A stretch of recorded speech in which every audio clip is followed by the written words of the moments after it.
السلام علیکم ورحمۃ اللہ وبرکاتہ۔ Arts and calligraphy YouTube channel میں آپ سب کو خوش آمدید۔ آج کی اسی ویڈیو میں ہم قلم بنانے کا طریقہ سیکھیں گے۔ یہ ہمارے سامنے جو قلم پڑے ہیں یہ خطاطی لکھنے کے لیے بنائے گئے ہیں۔ یہ تمام قلم بمبو کی لکڑی سے بنائے گئے ہیں۔ یہ بانس کی ایک چھوٹی سی لکڑی ہے جسے ہم نے قلم بنانے کے لیے تیار کی ہے، اور اسے ہم نے ایک بالش کے برابر کاٹ دیا ہے، اور اس کی نب بنانے کے لیے آپ اسی طرح 3 انگلیوں کا ایک مقدار لگا لیں اور یہاں سے قلم تراشنا شروع کر دے۔ اس کی نب بنانے کے لیے آپ آرام سے اس لکڑی کا چھلکا اتارتے جائے تاکہ اس کی نب بن جائے۔ آپ قلم کی نب کو اپنی طرف کر کے بھی تراش سکتے ہیں اور سامنے کی طرف کر کے بھی تراش سکتے ہیں۔ آپ اسی تب تک تراشتے جائے جب تک اس کا نب ہموار نہ ہو جائے اور پلین نہ ہو جائے، تب تک آپ اسے تراشتے جائے آرام سے۔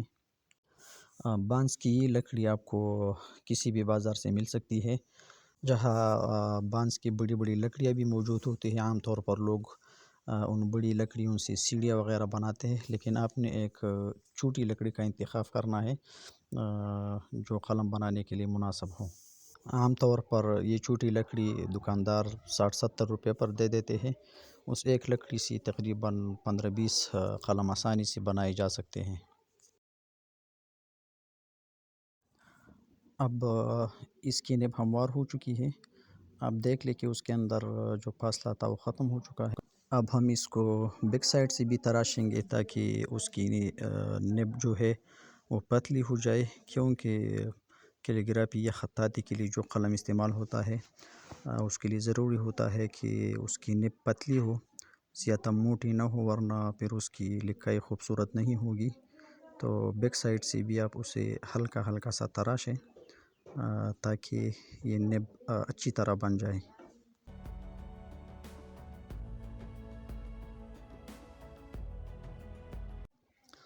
اب اس کے کناروں کو بھی آپ دونوں طرفوں سے تراشیں۔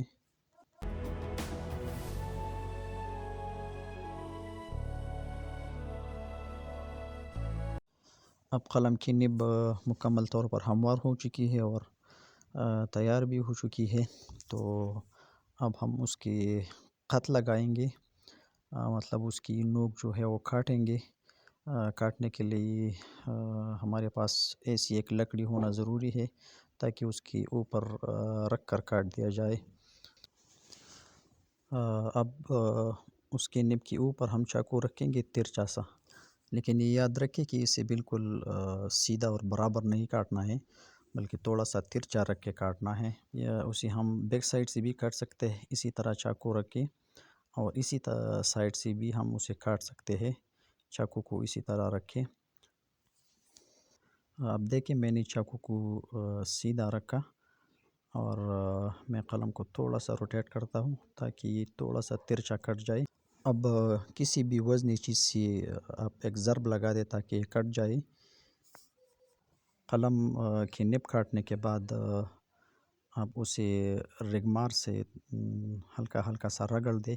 یہ 0 رگمار ہے جس کی مدد سے میں اس کو ایک طرف اور پھر دوسری طرف سے بھی رگڑیں گے، اور اس کو کناروں کو بھی رگڑیں گے تاکہ یہ ہموار ہو جائے اور لکھنے کے لیے برابر ہو جائے۔